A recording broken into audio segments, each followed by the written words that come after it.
दिल्ली में कोरोना के मामले लगातार बढ़ रहे हैं और ऐसे में प्लाज्मा दान करके जान बचाई जा सकती है। प्लाज्मा देना कोई बहुत मुश्किल काम नहीं है। इसमें आपका खून निकलता भी नहीं है। आपका जो खून निकाला जाता है वो वापस आपके शरीर में भी चला जाता है। सिर्फ प्लाज्मा निकाल लिया जाता है। और ये जो प्लाज्मा है ये सिर्फ वही लोग दे सकते हैं जिन्होंने कोविड के साथ, कोरोना जो है के साथ जंग लड़ी है और जंग में जीत गए हैं। ऐसे तमाम लोग योद्धा इसलिए नहीं कहला रहे हैं क्योंकि सिर्फ वो जीत रहे हैं, बल्कि योद्धा वो असल में तभी कहलाएंगे जब वो दूसरों की जान भी बचा पाएंगे। तो पहले तो खुद जीत रहे हैं और फिर उसके बाद अगर वो दूसरों को भी बचा लें तो सोने पर सुहागा होगा। और दिल्ली के मुख्यमंत्री अरविंद केजरीवाल ने इसके लिए योजनाएं शुरू की हैं। उन्होंने कहा है कि कोरोना मरीजों के लिए प्लाज्मा बैंक की शुरुआत की जा रही है और ये 2 दिन में शुरू हो जाएगा। आने जाने का खर्चा दिल्ली की सरकार देगी। जो लोग भी प्लाज्मा देना चाहते हैं उनको सेंटर तक पहुंचने के लिए। दिल्ली सरकार ने तय किया है कि हम प्लाज्मा बैंक बनाएंगे।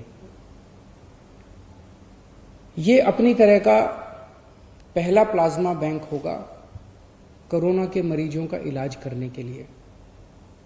देश भर में ये शायद पहला प्लाज्मा बैंक होगा। इसकी जो भी औपचारिकताएं हैं वो पूरी कर ली गई हैं पिछले 2-3 दिन में। और इस प्लाज्मा बैंक से सभी को प्लाज्मा मिलेगा, चाहे वो सरकारी अस्पताल हो या प्राइवेट अस्पताल हो। कोई सीधे ILBS जो हमारा अस्पताल है दिल्ली सरकार का, वहां पे प्लाज्मा बैंक बनाया जाएगा। हमारे साथ साकेत के मैक्स अस्पताल के डॉक्टर विवेक नांगिया जुड़ रहे हैं इस महत्वपूर्ण मुद्दे पर चर्चा करने के लिए। डॉक्टर साहब, आपका बहुत बहुत स्वागत है NDTV इंडिया पर। मैं आपसे सबसे पहले ये जानना चाहूँगी, आखिर इतनी दिक्कत क्यों आ रही है? लोगों को अगर प्लाज्मा चाहिए होता है तो इतनी दौड़ भाग उसके लिए करनी होती है। कई लोगों को आप फ़ोन कीजिए, उसके बाद उनको आप मनाइए, तब जा कर के कोई तैयार होता है। तो इतनी दिक्कत क्यों आ रही है प्लाज्मा डोनेट करने में और प्लाज्मा के जो डोनर्स हैं इनको पहचानने में? आखिर इतनी समस्या क्यों आ रही है कि आखिरकार अब सरकार को आगे आकर प्लाज्मा बैंक बनाने का फैसला करना पड़ा है? देखिए, एक तो ये है कि अवेयरनेस अभी इतना नहीं है कि जो लोग रिकवर करे हैं उनको इस बात का डर होता है कि कहीं कोई और बीमारी ना लग जाए हमें जब हम जाके डोनेट करते हैं। तो ये बहुत जरूरी है हम चिकित्सक के लिए भी कि वो सबको जाके एक मोटिवेट करें डिस्चार्ज के टाइम पे कि अब आप डिस्चार्ज हुए हैं, आज से इसके 28 दिन बाद आप बिल्कुल फिट रहेंगे, जिसकी वजह से आप अपना प्लाज्मा डोनेट कर सकते हैं, जिससे हम और लोगों की जान बचा सकते हैं। तो बहुत जरूरी ये है कि एक तो एक काइंड ऑफ रजिस्ट्री बनाई जाए जिसमें अब सबके लोगों की एंट्री हो कि किस किस कोई बीमारी हुई है और कौन रिकवर कर गए हैं उनसे। और ये प्लाज्मा बैंक बनाने का तो एक बहुत ही अच्छा इनिशिएटिव है जिसके लिए मैं दिल्ली सरकार को कांग्रेचुलेशंस करना चाहूंगा, ताकि एक जगह पे कंपाइल्ड पूल बन जाएगा सारे जो मरीज हैं जो रिकवर कर गए हैं और वो डोनेट करना चाहते हैं। पर मैं ये भी कहना चाहूंगा कि जिन लोगों के मन में कोई किसी प्रकार का भय है कि कुछ बीमारी हो सकती है या हमारे शरीर को नुकसान हो सकता है, वो इस बात को बिल्कुल अपने दिल से निकाल लें, क्योंकि प्लाज्मा डोनेट करना बिल्कुल ही सेफ है। ये बिल्कुल वैसे है जैसे कुछ साल पहले तक ब्लड डोनेट के लिए भी हमें लोगों को फोर्स करना पड़ता था कि आइए बाहर आइए ब्लड डोनेशन करिए, क्योंकि जिन लोगों को ब्लड की जरूरत है, आफ्टर ऑल हम लोग कोई स्टोन्स या आर्टरी तो बना नहीं सकते हैं उसको, तो ये तो कोई ह्यूमंस ही हैं जो डोनेट करेंगे जो जिसके और काम आएगा। पर अब जैसे हम देखते हैं कि अब लोग खुद वॉलंटरीली आते हैं आगे, अपना ब्लड डोनेट करते हैं एंड कैंप्स होल्ड करते हैं स्कूल्स में, यूनिवर्सिटीज में। ऐसे ही प्लाज्मा के लिए भी बहुत जरूरी है हमें अवेयरनेस फैलाना। और अगर एक ऐसी जगह बन जाती है जहां पे लोग बिना झिझक जा सकते हैं और अपना प्लाज्मा डोनेट कर सकते हैं, उससे बड़ी और कोई चीज ही नहीं हो सकती थी। जी डॉक्टर साहब, एक बात है कि शुरुआत में अभी लोगों में कई जगहों पर यह भ्रम की स्थिति है कि क्या प्लाज्मा एक कारगर तकनीक है। एक छोटा सा सवाल मेरा ये है, और दूसरा ये कि शुरुआत में इसको लेकर हिचक थी, अस्पतालों में हिचक थी और बाकी की, तो क्या हम ये मान लें कि ये हिचक खत्म हो चुकी है और अब ये एक तरीके से यूनिवर्सल मामला है, कम से कम भारत में, कि हम प्लाज्मा थेरेपी को एक्सपेरिमेंटल थेरेपी अकेला नहीं मान रहे बल्कि उसके आगे हम लेके जा चुके हैं? देखिए, हमें ये सुना है कि कोरोना के अगेंस्ट अभी भी हमारे पास कोई डेफिनेट दवाई नहीं है या कोई डेफिनेट ट्रीटमेंट मोडालिटी अभी भी हमारे पास नहीं है। जहां तक प्लाज्मा का सवाल है, हम लोग को इसके बारे में 1918 से मालूम है। जब पहला स्पेनिश फ्लू आया था उस टाइम पे भी हमने कुछ मरीजों में लगाया गया था इसको, पर इसके रिजल्ट्स तब भी मॉडेस्ट आए थे। उसके बाद 2002-2003 में जब सार्स का एपिडेमिक आया तब इसको इस्तेमाल किया गया, फिर H1N1 आया 2009 में। इन सब सिचुएशन में मॉडरेट रिजल्ट्स मिले थे। किंतु इबोला में जब ये ट्राई किया गया था तो उसमें बिल्कुल फेल हो गया था। अब जब हम ये कोरोना टाइम्स में यूज कर रहे हैं कोरोना के मरीजों के लिए, उसमें हमें देखा जा रहा है कि काफी अच्छे रिजल्ट्स मिल रहे हैं। चाहे ये है कि अभी भी हम इसको एक्सपेरिमेंटल थेरेपी ही मानेंगे, पर फिर भी अगर किसी इंसान में टाइमली शुरू कर दिया जाता है, टाइमली से मेरा मतलब शक्ति की एकदम बढ़ रही हो, एक्सरे में खराबी आ रही हो, सांस में दिक्कत आ रही हो उनको, या फिर किसी और अंग में डैमेज होना शुरू हो गया जैसे कि लिवर में, किडनीज में, ब्लड प्रेशर में, तो ये एक सिचुएशन ऐसी है जिसमें अगर जल्दी दिया जाए तो हमने देखा है कि उसके रिजल्ट्स अच्छे आ रहे हैं। जी फाइनल डॉक्टर नांगिया, अभी एक ट्वीट आया है जो दिल्ली के स्वास्थ्य मंत्री हैं डॉक्टर सत्येंद्र जैन जी जो हैं, उनका एक ट्वीट आया है। हम सब जानते हैं कि उनकी तबीयत खराब हो गई थी, उनको भर्ती कराया गया था, उनकी प्लाज्मा थेरेपी भी हुई। उन्होंने कहा है कि मैं ठीक हो गया हूं।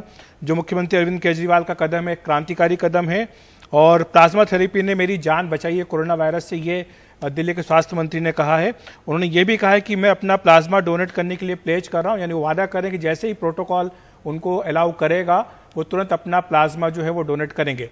तो मैं आपसे ये समझना चाह रहा था, दर्शकों को अगर आप बता सकें कि क्या प्रोटोकॉल होता है, कब इसका जो है डोनेशन किया जा सकता है, कितना समय होगा कि आप रिकवर हो जाए, उसके बाद आपको इसके लिए एलिजिबल मान लिया जाए? देखिए, कम से कम रिकवरी से 28 दिन के बाद, या अगर कोई बहुत अनयूजुअल सर्कमस्टांस है तो फिर 14 दिन के बाद फिर 2 बार टेस्ट करना रहता है कि नेगेटिव अगर आता है उनका आरटीपीसीआर तो उनसे लिया जाता है। और ये यूजुअली हेल्दी एडल्ट्स जिनमें एक अच्छा इम्यून रिस्पॉन्स आ गया है उनमें से डोनेशन बेटर रहता है।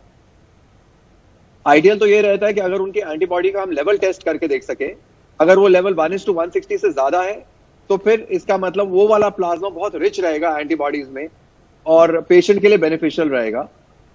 लेडीज स्पेशली जो प्रेग्नेंट रह चुकी हैं या जिनके बच्चे हो चुके हैं या अबॉर्शन हो चुके हैं, उनका थोड़ा सा डिलेमा रहता है कि इनका लें कि नहीं लें, क्योंकि उसमें फिर HLA इनकम्पैटिबिलिटी का इशू कई बार आ जाता है। बट मेल्स प्रेफरेबली हेल्दी, जो कोई और दवाई पे नहीं है जैसे डायबिटीज, ब्लड प्रेशर या फिर कोई और बीमारी नहीं है, जिनको HIV, hepatitis B, hepatitis C और हर प्रकार से ब्लड डोनेट करने के लिए फिट है, तो वो एक ऐसी सिचुएशन रहेगी जहां पे वो प्लाज्मा अगर डोनेट करते हैं तो बहुत बेनिफिशियल रहेगा मरीजों के लिए। डॉक्टर साहब, एक सवाल है कि बहुत सारी महंगा खर्च भी हो रहा है इसमें कोविड को लेकर, तो क्या ये जो प्लाज्मा थेरेपी है ये लोगों को सस्ती पड़ेगी? एक तो ये है, और अगर मुझे पता है कि बहुत जल्दबाजी होगी मेरा ये सवाल पूछना कि कितने फीसदी लोग इसका फ़ायदा उठा पा रहे हैं या इसमें कितने फीसदी लोगों को ये एडमिनिस्टर किया जा सकता है, दिया जा सकता है, तो क्या आप लोगों के पास कुछ डेटा है इस तरीके का? डेटा जो है अभी ICMR के पास डेटा दे दिया गया है। आई थिंक वो लोग एनालाइज करके इसकी फाइनल रिपोर्ट निकालेंगे जल्दी ही, जिससे हमें पता लगेगा कि वाकई प्लाज्मा थेरेपी से कितना फर्क आया है कि नहीं आया है। पर जहां तक हमने अपने एक्सपीरियंस में देखा है, काफी बेनिफिशियल पाया गया है, काफी लोगों की इसकी वजह से जान बच चुकी है और मुझे लगता है कि हो सकता है आने वाले दिनों में एक स्टैंडर्ड ऑफ केयर बन जाए। लेकिन एक सवाल जो आपसे समझना चाह रहा था कि जरूरत किनको पड़ती, क्योंकि हम ये जानते हैं, हमें बार बार बताया गया है कि जो 95% मामले हैं उनमें तो आपको अस्पताल भी जाने की जरूरत नहीं है, सिर्फ 5% मामलों में जो ऐसा होता है कि आपको ICU में जाना पड़े या फिर आपको 2 या 1-2% मामलों में वेंटिलेटर पर जाने की जरूरत पड़ती है। तो ये जो प्लाज्मा थेरेपी है किस स्टेज में आकर आपको जरूरत पड़ती है? जी देखिए, 80% लोग ऐसे होते हैं जिनको माइल्ड डिजीज होती है, जो प्रॉब्ली घर पे ही मैनेज हो सकते हैं सिंपल सी दवाइयों से, जिनके लिए ज्यादा कुछ नहीं करना पड़ता है। 15% लोग ऐसे होते हैं जिनको हॉस्पिटलाइजेशन की जरूरत पड़ती है, जो सिक रहते हैं, और 5% ऐसे होते हैं जो ICU में लैंड अप करते हैं, जिसमें से 2 से 3% लोगों को वेंटिलेटर पे भी डालना पड़ सकता है और मोर्टेलिटी भी इन्हीं लोगों में ज्यादा होती है। तो जिस इंसान की ऑक्सीजन में कमी आनी शुरू हो जाए, सांस में दिक्कत आनी शुरू हो जाए, एक्सरे में खराबी आनी शुरू हो जाए और बढ़ती जाए प्रोग्रेसिवली, या फिर ब्लड प्रेशर ड्रॉप हो, या फिर जिसको रेस्पिरेटरी फेलियर कहते हैं उसकी तरफ मरीज प्रोग्रेस करना शुरू करे, तो ये एक सिचुएशन ऐसी रहेगी जहां पे प्लाज्मा थेरेपी अगर जल्दी दी जाए तो बेनिफिट होने की ज्यादा संभावना होगी। जी डॉक्टर साहब, चूंकि दिल्ली में तो प्लाज्मा बैंक बन रहा है, शुरुआत में आपको भी पता होगा कि आप, मुझे पता नहीं कि आप कितना बोल पाएंगे इस मसले पर, लेकिन ICMR को शुरुआत में बड़ी हिचक थी, उन्होंने कुछ चुनिंदा अस्पतालों को ही इसकी इजाज़त दी थी और उसमें भी आपको वॉलंटियर बनने के लिए आपको रजिस्टर होना पड़ता था। तो क्या हम ये मान लें कि अब सारे रजिस्ट्रेशन वाले जो प्रोसेस है या प्रक्रिया है वो अब हट चुकी है, किसी भी मरीज को इस तरीके से रजिस्टर होने की जरूरत नहीं है प्लाज्मा थेरेपी लेने के लिए? मुझे एग्जैक्टली रूल्स तो नहीं मालूम, क्योंकि हमारे हॉस्पिटल में तो अवेलेबल है और हम लोग यूज कर रहे हैं। बट ये जरूर है कि जहां तक मेरा नॉलेज है कि मिनिस्ट्री ऑफ हेल्थ से ऑर्डर्स आ चुके हैं कि कंपैशन स्पेस को किसी भी अस्पताल में आप इस्तेमाल कर सकते हैं। बाकी जो है टाइम टू टाइम हम लोग परमिशन भी ले सकते हैं, आईसीएमआर से ले सकते हैं, अपनी एथिक्स कमेटी हर अस्पताल की होती है उससे परमिशन ले सकते हैं और इसको इस्तेमाल कर सकते हैं। बहुत बहुत शुक्रिया आपका डॉक्टर साहब इस तमाम जानकारी के लिए। उम्मीद है कि दर्शकों को ये जानकारी न सिर्फ समझ में आई होगी, पसंद भी आई होगी, बल्कि हम आपसे ये भी अपील करते हैं कि इसमें आप खुल करके साथ आएँ। प्लाज्मा डोनेशन की एक हमारी मुहिम चल रही है एनडीटीवी की, जिसमें कि प्लाज्मा दान दें, आगे आए, लोगों की जान बचाएं।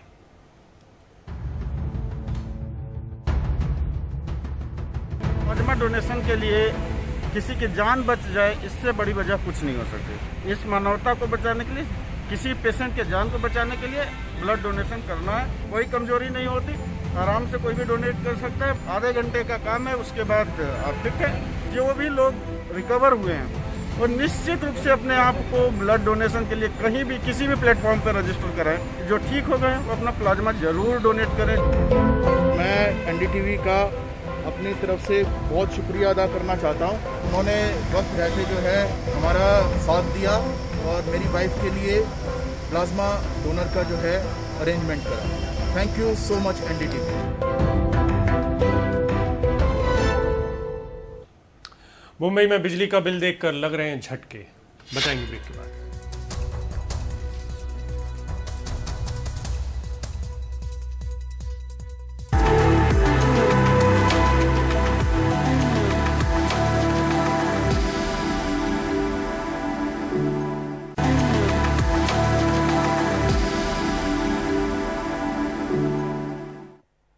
बात कर लेते हैं मुंबई की, जहां फिल्मी सितारों को बिजली के बिलों से करंट लग रहा है। दरअसल फिल्मी अभिनेत्री तापसी पन्नू ने अपने बेहिसाब बिजली बिल का आरोप लगाया, फिर ट्वीट किया। इसके बाद तो अन्य सितारे भी ट्विटर के ऊपर अपनी शिकायतों की बाढ़ लगा दी। रेणुका शहाणे, डिनो मारिया और हुमा कुरैशी जैसे कई नाम हैं जिन्हें जून के बिजली के बिल से झटका लगा है। तापसी पन्नू का 36,000 रुपये का बिल आया। मार्च और मई में यह केवल 4,000 रुपये था। हुमा कुरैशी को 50,000 रुपये चुकाने हैं, जबकि पिछले महीने यह बिल सिर्फ 6,000 का था। मुंबई की लगभग सभी कंपनियां, best, Tata power, Adani electricity, उनकी ओर से ऐसे बिल आए हैं। बिल्कुल, और इसमें जो अखिलेश जो सबसे बड़ी समस्या है वो अडानी के साथ ज़्यादा है। जो पहले अनिल अंबानी की कंपनियां हुआ करती थी, जैसे अडानी ने खरीद लिया। हमारे साथ सोहित है। सोहित, हमारे दफ्तर में भी एक साथी हैं हमारे, जिनका बिल 750 रुपये आ रहा था और अचानक से उनका बिल 5,000 रुपये आ गया है। तो ये जो झटके हैं, इन सब की सुनने के बाद मैं दिन भर आजकल अपना बिल चेक करने में लगा रहता हूँ कि कब आने वाला है मेरा बिल, क्योंकि शायद मेरा बिल अभी तक लोड नहीं हुआ है। तो जिनका बिल लोड नहीं हुआ है उनकी धुकधुकी अखिलेश सचमुच में बढ़ी हुई है कि कितना बिल आएगा। तो आजकल शर्त लग रही है कि तुम्हारा 50,000 या 25,000। तो आप तो ठाणे में है, आपको इस तकलीफ से नहीं गुजरना है, हमको यहाँ पे इस तकलीफ से गुजरना पड़ रहा है। तो आप बताइए कि किन किन को करंट लग रहा है और क्यों लग रहा है। देखिए अभिषेक, मुंबई हो, थाने हो या दूसरी जगहों पर, ऐसा नहीं कि थाने में ये नहीं हो रहा है। जैसे कि एमएससीडीसीएल जो थाने में एमएससीबी है, आज वहां पर लंबी कतार देखी गई। इसी तरह से मुंबई में टाटा पावर हो, अडानी हो, बीएसटी हो, हर जगह पर इसी तरह की शिकायतें आ रही हैं। अगर सितारों की बात करें तो तापसी पन्नू से लेकर रेणुका शहाणे हो, कॉमेडियन वीरदास की बात कर लें, हुमा कुरैशी की बात कर लें, कई ऐसे लोग हैं जिन्होंने इसके बारे में ट्वीट किया है। आम आदमी की भी अगर बात करें तो लगातार उनकी जो बिल हैं वो 2 से 3 गुना ज्यादा आई हुई हैं। बहरहाल इन सब के बीच अगर मैं आपको बता दूं तो MERC जो है, महाराष्ट्र इलेक्ट्रिसिटी रेगुलेटरी कमीशन, उनकी ओर से अभी एक बयान आया है, क्योंकि उनका कहना है कि जो भी बिल आए हैं वो सही आए हैं। उनका कहना है कि पिछले 3 महीने से, क्योंकि लॉकडाउन था तो मीटर की रीडिंग नहीं ली जा रही थी और जो एवरेज बिल होता है वो दिया जा रहा था, जिसके कारण बिल कम आ रहा था। और इसके अलावा अडानी की ओर से ये कहा गया कि क्योंकि गर्मी के समय में वर्क फ्रॉम होम भी शुरू हो गया था और गर्मी में यूं ही इलेक्ट्रिसिटी ज्यादा कंज्यूम हो जाता है, उसके वजह से बिल ज्यादा आया है। लेकिन इन सबके बावजूद लोगों की शिकायत है और ऐसे कई सारे मैं आपको उदाहरण दे सकता हूं जहां पर लोग घर पर नहीं है या अपने दफ्तर पर नहीं है, लेकिन उसके बावजूद 3 महीने से दफ्तर बंद होने के बावजूद 50,000 से ज्यादा का बिल उन लोगों का आया है। तो कहीं ना कहीं सवाल जरूर उठ रहा है। इस बीच जो नितिन राउत हैं, कांग्रेस नेता है और साथ ही साथ जो इलेक्ट्रिसिटी डिपार्टमेंट आता है वो उनके अंदर आता है, तो उनका कहना है कि वो सभी लोगों से बात कर रहे हैं और पता लगाने की कोशिश कर रहे हैं। साथ ही साथ उन्होंने कहा कि जहां पर भी गड़बड़ी होगी वहां पर कार्रवाई भी की जाएगी। एक ईमेल आईडी भी उन्होंने जारी किया गया है। लेकिन जरूर आपको बता सकता हूं, मुंबई थाने और खासतौर पर MMR रीजन में ऐसे कई लोग हैं जिन्हें इस परेशानी से गुजरना पड़ रहा है और 3 से 4 गुना बिल ज्यादा आए हैं, वो भी तब जब कोविड के कारण लोगों के पैसे वैसे ही कम हो चुके हैं। सोहित, ये तो फिल्मी सितारों की बात हुई, वो तो जाहिर सी बात है कि किसी न किसी तरीके से ये बिल अपने चुका देंगे, उनकी तो क्षमता है इस तरह के बिल चुकाने की। लेकिन जो आम लोग हैं जिनके बिल कम आते थे, आज 5 से 10 गुना ज्यादा आ रहे हैं, उनके साथ क्या हो रहा है? क्या उन्हें दिक्कत नहीं आ रही होगी इससे, जो बढ़े हुए बिल आ रहे हैं? बिल्कुल, ये सबसे ज्यादा दिक्कत उन्हीं आम लोगों की है जिनकी बिल 2 से 3 गुना ज्यादा आई है, क्योंकि बहुत सारे लोगों को अपने नौकरी से हाथ गंवाना पड़ा है। तो कई लोग ऐसे भी हैं जिनके सैलरी कट हुई है, तो पैसे कहीं ना कहीं कम हो चुके हैं। और इस बीच अगर उनके बच्चे स्कूल में पढ़ रहे हैं तो ऑनलाइन पढ़ाई के लिए भी आपको बिजली की जरूरत है और भी कई सारी चीजें, वर्क फ्रॉम होम में इलेक्ट्रिसिटी की जरूरत है। ऐसे में काम और बिजली की जो यूसेज है वो बढ़ चुकी है, वहीं दूसरी ओर पैसे कम हो चुके हैं। और ऐसे में इतना बड़ा बिल एक साथ चुकाना, वो भी कोरोना के समय में, ये परेशानी होगी। अब देखना ये है कि उसमें भी राहत दी जाती है कि कम करके या कुछ किस्तों में इन पैसों को भरा जाए, क्योंकि इसे लेकर भी लगातार चर्चा सरकार की ओर से की जा रही है। तो इसके बाद क्या लोगों को राहत दी जाती है या इसके लिए क्या कदम उठाया जाता है, ये देखना होगा। लेकिन आज आदमी इससे काफी परेशान है। जी अखिलेश जी। सोहित, हम लोगों ने आज सुबह भी ये चर्चा की थी कि हम ये मानते हैं अखिलेश की मुंबई में जो बिजली की कंपनियां हैं उनका 40% प्रोडक्शन या 40% उनकी खपत कम हुई है, क्योंकि जो कमर्शियल जायदाद है या प्रॉपर्टीज़ हैं उनमें लोग नहीं थे, तो उनकी इस वजह से खपत कम है, तो उनकी कमाई कम हुई है। ये तो हम समझ सकते हैं कि उनकी कमाई कम हो गई है। लेकिन मुझे अगर आप समझाने की कोशिश करें कि एवरेज बिल जो होता है वो कितने गुना तक बढ़ सकता है, क्योंकि जो शिकायतें हैं, जो हमारे साथी की भी ऑफिस में भी जो साथी हैं उनकी शिकायत है कि 750 रुपये का बिल अगर वो हर महीने बिल भरते भी हैं और अगर उसको एवरेज भी करेंगे तो भी 6,500 या 5,000 तक वो नहीं जा सकता है। तो इसको लेकर जो महाराष्ट्र स्टेट इलेक्ट्रिसिटी का बोर्ड है, जो नियामक आयोग है, वो क्या कह रहा है? देखिए, MERC की ओर से कहीं ना कहीं क्लीन चिट देने की जरूर कोशिश की गई है।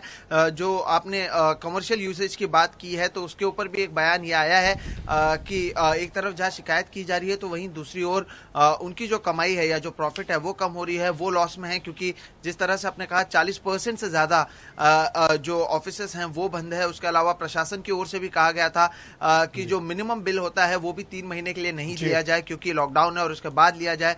तो पैसे उनकी ओर से नहीं लिया जा रहा है। और कहीं ना कहीं जो चार्जेस है उसे लेकर जो आप कह रहे हैं, ये सवाल हर कोई उठा रहा है कि अगर हम बिल भर भी रहे हैं और उसके बावजूद अगर ज्यादा बिल आ रहा है तो ये माना जा सकता है कि अगर 700 रुपए के यहाँ पे 1200 रुपए बिल आ जाए। लेकिन अगर 700 रुपए के यहाँ पे 3,000, 5,000 या 8,000 तक बिल लोगों के आ रहे हैं तो उसे लेकर सवाल उठ रहा है। और इसे लेकर अब तक कोई क्लैरिटी प्रशासन की ओर से भी नहीं दी गई है। बिल्कुल, ये जरूरी है कि प्रशासन अपनी ओर से स्पष्ट करे कि क्या स्थिति है, क्या कारण है जिसके कारण इस तरह के बिल बढ़े हुए आ रहे हैं। सोहित, बहुत बहुत शुक्रिया आपका इस तमाम जानकारी के लिए। खबर दिल्ली से जो आ रही महत्वपूर्ण खबर है, सूत्रों के मुताबिक केंद्रीय गृह मंत्रालय ने दिल्ली में कोरोना की घर घर स्क्रीनिंग योजना पर रोक लगा दी है। गृह मंत्रालय ने समीक्षा के बाद पाया कि पहले कंटेनमेंट जोन के सभी घरों की स्क्रीनिंग और सारे सीरी सर्वे को प्राथमिकता दी जाए। केंद्रीय गृह मंत्रालय के निर्देश के बाद ही दिल्ली सरकार ने दिल्ली के सभी 45 लाख से ज्यादा घरों की 6 जुलाई तक स्क्रीनिंग के आदेश दिए थे।